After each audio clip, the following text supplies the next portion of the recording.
আমচুৰ নিচিনা কিছু সংগঠনে যেন অসমখনক ইছলামিক কৰিবৰ কাৰণে আৰু সেই ইছলামিক কৰিবৰ কাৰণে কিন্তু অসমীয়া মুছলমান মানুহে বিচৰা নাই ইএফআইৰ দৰে সংগঠন আছে কিছুমান সংগঠন আছে মই নাম কলুই তেওঁলোকে ভিতৰে ভিতৰে লাগি আছে যে আমাৰ অসমখনৰ যিবোৰ এটা সুন্দৰ এটা পৰিৱেশ সেই সুন্দৰ পৰিৱেশটো নোহোৱা কৰাৰ কাৰণে চেষ্টা কৰিছে আজি যদি মই ভাবো সেই যুদ্ধ বা সেই বক্তিয়াৰ খিলজিৰ আক্ৰমণ পৰা আজি আমচুৰ আন্দোলনলৈকে মই ভাবো অসমখনক একমাত্ৰ ডিস্টাৰ্ব কৰাৰ এটা ৰাজনীতি উচ্ছেদ কৰি নাথাকে তেনেহলে 2041 চনৰ ভিতৰত অসমত 50% জনসংখ্যা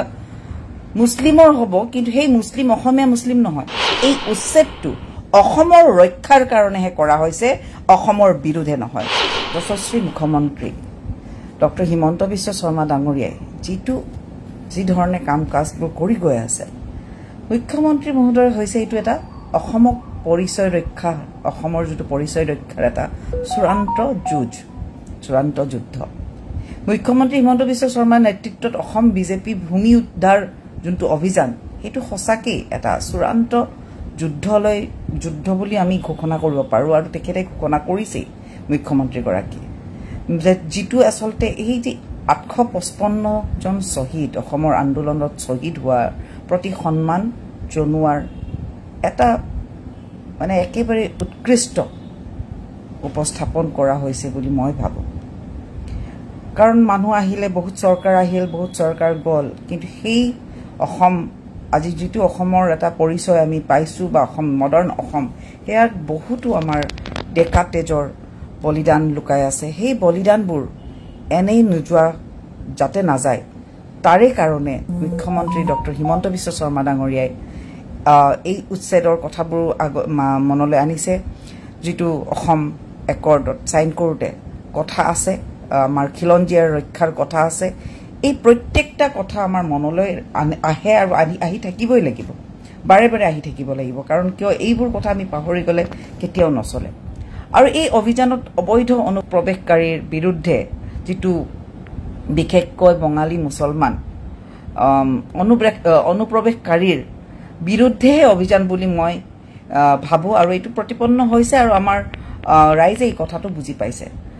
ইয়াতে বহুতো মানুহে বহুত ধৰণৰ কথা ক'ব যায় হিউম্যানিটিৰ এংগল দিব যায় মই আগতে তাৰ লৈ এটা ভিডিঅ' কৰিছো হয় কথা কিছুমান শুনিলে বেয়া লাগে কিছুমানে কথাবোৰ বেলেগ ধৰণৰকে কয় আমাৰ অসমীয়া জাতিটো ভাবুক অসমীয়া জাতিটো আবেগিক হৈ যায় কিন্তু অসমীয়া জাতিটো আবেগিক হৈ পেলাইতো আজি এই পৰিস্থিতিলৈ আহিছে যত আমাৰ ডেমোগ্ৰাফি যত আমাৰ জনগাঁথনিটো আসলতে আমাৰ একেবাৰে মানে যেটো কয় একদম ডিস্টাৰ্বড হৈ গৈছে খেলিমেলি হৈ গৈছে যেটোৰ কথা আমি চিন্তা কৰিব লাগিব আমি এতিয়া কথাবোৰ মুখ্যমন্ত্ৰী যেটো তেখেতে হকিয়নি দিছে যদি এই অনুপ্ৰৱেশকাৰী ৰখা নাযায় মানে এই অনুপ্ৰৱেশকাৰী ৰখা নাযায় তেন্তে 2000 মানে আমি যদি এই উচ্ছেদ কৰি নাথাকে তেনেহলে 2041 চনৰ ভিতৰত অসমত 50% জনসংখ্যা মুছলিমৰ হ'ব কিন্তু সেই মুছলিম অসমীয়া মুছলিম নহয় এই কথাটো মন কৰিব লাগিব আজি আমি কিছুমান কথা যদি ক'বলৈ যাওঁ আমি ভাবিব লাগিব যে যিজন খিলজি বক্তিয়াৰ খিলজিয়ে অসমখনত আহিছিল অসমৰ মানে এটেক কৰিবলৈ আমাৰ কিছুমান মানুহে ক'ব বিচাৰে যে মানে ইয়াততো মুছলিম আগতে আহিছে আহোম পিছত আহিছে এইবোৰ কথা নহয় আসলতে আহোমে আহিছিল অসমখনক বৰ অসম কৰিছে কিন্তু যেতিয়াই বক্তিয়াৰ খিলজিৰ নিচিনা কিছুমান ইনভেডাৰ্স আহিছিল আক্ৰমণকাৰী আহিছিল তেতিয়াই অসমখনৰ কিন্তু ডিস্টাৰ্ব কৰি থৈ গৈছে এই কথাবিলাক আমি মন কৰিব লাগিব আৰু আজি মই কিছুমান কথা কম অসমৰ অস্মিতা ৰক্ষাৰ কাৰণে সেই খিলজিৰ পৰা সেই মৌলানা ভাসানীৰ কথা মই মনত কৰাই দিব লাগিব জুনে অসমখনক ইষ্ট পাকিস্তানলৈকে ইছলামিক হিচাপে লৈ যোৱাৰ কথাও চিন্তা কৰিছিল আজি সেই তাৰেই মই সেই লিগেসি ৰাখি পেলা আজি কিছু সংগঠন আছে মই নামেই কৈ দিও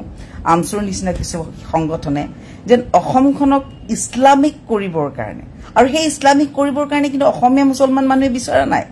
অসমীয়াৰ যোনটো সোশ্যাল ফেব্ৰিক সেই সোশ্যাল ফেব্ৰিকটোত সদায় অসমৰ হিন্দু মুছলিম বুদ্ধ জৈন সব একেলগে থকাৰ এটা ফেব্ৰিক এই ফেব্ৰিকটোক নষ্ট কৰাত কিছু সংগঠন আছে পিএফআইৰ দৰে সংগঠন আছে কিছুমান সংগঠন আছে মই নাম কলুই তেওঁলোকে ভিতৰে ভিতৰে লাগি আছে যে আমাৰ অসমখনৰ যিবোৰ এটা সুন্দৰ এটা পৰিৱেশ সেই সুন্দৰ পৰিৱেশটো নোহোৱা কৰাৰ কাৰণে চেষ্টা কৰিছে আজি কিছুমান জিলাত আপোনালোকে যদি দেখে তাতে অসমীয়া মানুহ কমি গৈছে জনসংখ্যা যেটো ডেমোগ্ৰাফি একেবাৰে চেঞ্জ হৈ গৈছে আপোনালোকে সেইবোৰ কথা মনলৈ আনিব লাগিব মই বেছি দীঘলীয়া নকৰো কাৰণ লাইফটো দীঘলীয়া কৰিলে বহু কথা ক'ব লগা হয় মই আকৌ আহিম আপোনালোকৰ ওচৰত কিন্তু মই যোৱাকালি কিছুমান নিউজ দেখা পালো কিছুমান মানুহে প্ৰটেষ্ট কৰিছে আজি যদি মই ভাবো সেই যুদ্ধ বা সেই বক্তিয়াৰ খিলজিৰ আক্ৰমণ পৰা আজি আমচুৰ আন্দোলনলৈকে মই ভাবো অসমখনক একমাত্ৰ ডিস্টাৰ্ব কৰাৰ এয়া এটা ৰাজনীতি অসমখনক এটা অস্থিৰ কৰি ৰখাৰ এটা ৰাজনীতি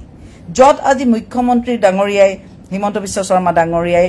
অকল বিকাশৰ কথা আৰু বিকাশৰ ছবি লৈ পেলাই অসমখনক আগবঢ়াই লৈ যাব বিচাৰিছে তাতে কিছু সংগঠনে এই বিকাশত যাতে বিকাশ হ'ব নোৱাৰে বা বিকাশ হোৱাত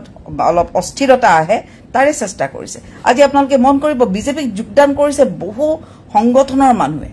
আনকি আলফাৰ পৰা আলফা স্বাধীনৰ পৰা সাৰেন্ডাৰ কৰা ব্যক্তিও আজি বিজেপি যোগদান কৰিছে মনোজ ৰাভা আমি দৃষ্টি ৰাজখোৱা বুলি জানো তেখেতে বিজেপিক আকোৱালি লৈছে মই তেখেতে এটা উদাহৰণ হিচাপে কৈছো বহু ধৰণৰ তেনেকুৱা ব্যক্তি আছে যোনে অসমৰ আসলতে স্বাৰ্থৰ কাৰণে কাম কৰিবলৈ বিজেপিৰ হাতখন শক্তিশালী কৰিব আহিছে ডক্টৰ হিমন্ত বিশ্ব শৰ্মাৰ হাতখন শক্তিশালী কৰিবলৈ আহিছে আহক আমি সবে বুজো যাতে এই উচ্ছেদটো অসমৰ ৰক্ষাৰ কাৰণেহে কৰা হৈছে অসমৰ বিৰুদ্ধে নহয় আৰু কিছুমান মানুহে যোনে এই এটা নেৰেটিভ বনাব বিচাৰিছে যে অসমৰ বিৰুদ্ধে হৈ আছে অসমৰ মাটি বঢ়িয়াৰা গটলৈ গোটাবলে মানুহবিলাকৰ এইখিনিক লৈ পেলাই মই আৰু এটা বেলেগ লাইভ নিশ্চিতভাৱে কৰিম সোনকালে কৰিম কিন্তু আজি মই ভাল পাইছো মোৰ লগত বহুতো মোৰ লগত ফলোৱাৰ্স বা আমাৰ বন্ধু বুলিয়ে কম বন্ধু বান্ধৱ মোৰ লগত আজি লাইভত আহিছে আছে ইয়াতে বদৰুল ইছলামো আছে তেখেতেও মোৰ কথাখিনি সমৰ্থন কৰিছে গগননাথ আছে আৰু বহুতো ইয়াতে ব্যক্তি আছে যাৰ নামবোৰ মই দেখা পাই আছো আৰু এনেকুৱাকে মানুহবোৰ যেতিয়া লাইভত থাকে কাৰবাৰ কিবা ক'ব লাগিলে ক'ব পাৰে বা আমি মত বিনিময় কৰিব পাৰো আৰু মই দেখিছো কাৰো প্ৰশ্ন তেনেকে নাই যদি প্ৰশ্ন থাকে প্ৰশ্ন কৰক মই প্ৰশ্নৰ উত্তৰো দিম কিন্তু এনেকৈ মই আহি থাকিম লাইভত আপোনালোকৰ মাজলৈ বেলেগ বেলেগ ইস্যু লৈ কিন্তু অসমৰ স্বাৰ্থত অসমৰ হকে অসমৰ ৰক্ষাৰ কাৰণে কৰি যোৱা আমাৰ ডক্টৰ হিমন্ত বিশ্ব শৰ্মাৰ হাতখন আমি শক্তিশালী কৰিম তো আমাৰ প্ৰধানমন্ত্ৰী নৰেন্দ্ৰ মোদী ডাঙৰীয়াৰ আশীৰ্বাদত অসমৰ বিকাশ হৈছে আৰু এই বিকাশ যাতে নিৰন্তৰ হৈ যায় তাৰে আমি প্ৰতিশ্ৰুতিবদ্ধ আৰু আমি সঁচাকে প্ৰতিজ্ঞাবদ্ধ আহক আমি সকলোৱে বিজেপিৰ এই প্रण আমি যাতে সঁচাকে পুৰা কৰিব পাৰো অসমখনক যাতে সঁচাকে আগুৱাই লৈ যাব পাৰো